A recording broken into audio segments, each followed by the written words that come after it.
কি কতটুকু ভালোবাসে সে আমাকে। আর না কয়দিন আসিলেন আমি হোয়াট জি আর না হেতি না আমি না বুঝি নাই ফার্স্টে। আমি আম্মু বুঝেছিলাম কি বলকে তোমাকে জিজ্ঞাসা করতেছে বুঝছে চিনছে যে তুমি অন্তরা।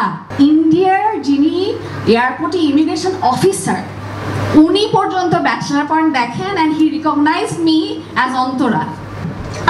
মানে আমার আশেপাশে দেখতেছে কাবিলা ভাই কই মানে এদিকে আসেন। সে আমাকে ভিআইপিদের যে কিউ আমাকে আর আমার মাকে সেই ভিআইপি কিউতে দাঁড় করায় দিল। আমার কান্না আসতেছে। আম্মু স্মাইলড এন্ড সেড তুমি কিছু হইছো আসলে এতদিনে তুমি কিছু হইছো আমরা প্রথম থেকে চাইতাম না। সো আমি দুইটা ইনসিডেন্ট শেয়ার করি। অন্তরা হওয়ার পর আমি ইন্ডিয়া গিয়েছিলাম মাঝখানে অনেক দিন আগে, অলমোস্ট 2 বছর আগে। 2 বছর আমি কোনো কাজ করি নাই just because of bachelor point. 2 বছর আমি ওয়েট করছি ব্যাচেলার পয়েন্ট আসলে আমি কাজ করবো, নাহলে আমি কোনো কাজ করবো না। সো 2013 প্রবলি বা 22-তে আমি ইন্ডিয়া গিয়েছিলাম।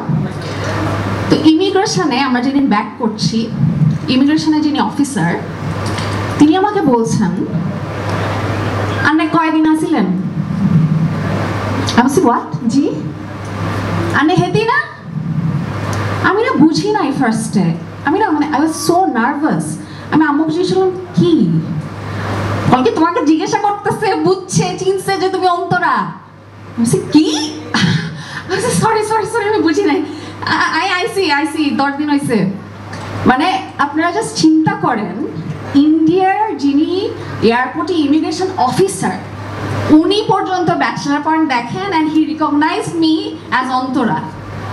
মানে মানে I was really shocked and surprise যে এত মানুষ ব্যাচেলার পয়েন্ট দেখে। অ্যান্ড আমার নভেলা ভাষায় হি ওয়াজ টকিং। মানে ভাবা যায় জিনিসটা মানে মানে খুব মজা লাগছিল এই এক্সপিরিয়েন্সটা আমার। আরেকটা জিনিস শেয়ার করি, সেটা হচ্ছে আমি আর কাবিলা লস অ্যাঞ্জেলস থেকে একটা শো করে আসছিলাম। তো কাবিলা প্রবলি আগে চলে আসছিল, আমি একটু পরে আসছিলাম।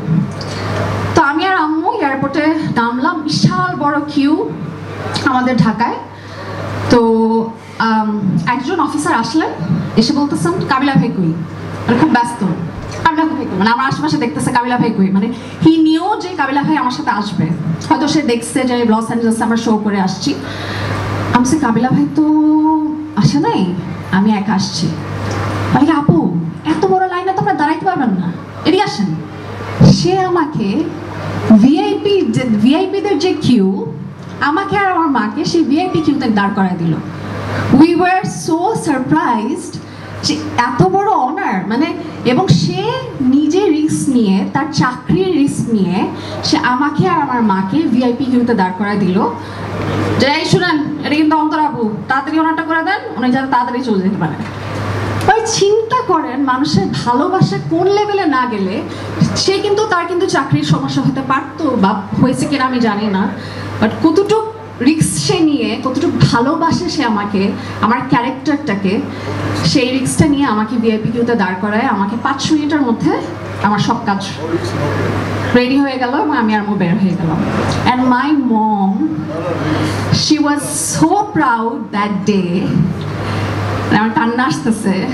আম্মু স্মাইলড এন্ড সেড তুমি কিছু হইছো আসলে এতদিনে তুমি কিছু হইছো আমরা প্রথম থেকে চাইতাম না যে তুমি কাজ করো, বাট এখন মনে হচ্ছে মানুষ তোমাকে কত ভালোবাসে। So I am so grateful to my audience. And Ami ভাইয়ের কথা তো মানে বারবার বলবো, thank you so much for making me Antara and giving me a new name, new identity. And আমি যেটা বললাম, আমি 2 বছর কোনো কাজ করি নাই, I waited for bachelor point. যদি আমাকে একটু ব্যাচেলার পয়েন্টে কাজ মানে আমাকে নেয় ব্যাচেলার পয়েন্টে, ওই আশায় বুক বেঁধেছিলাম। and finally I'm here. I'm feeling so proud. Thank you so much অমি ভাই। আশা করছি এবার সিজন 5-এ আমরা ফাটিয়ে দিব।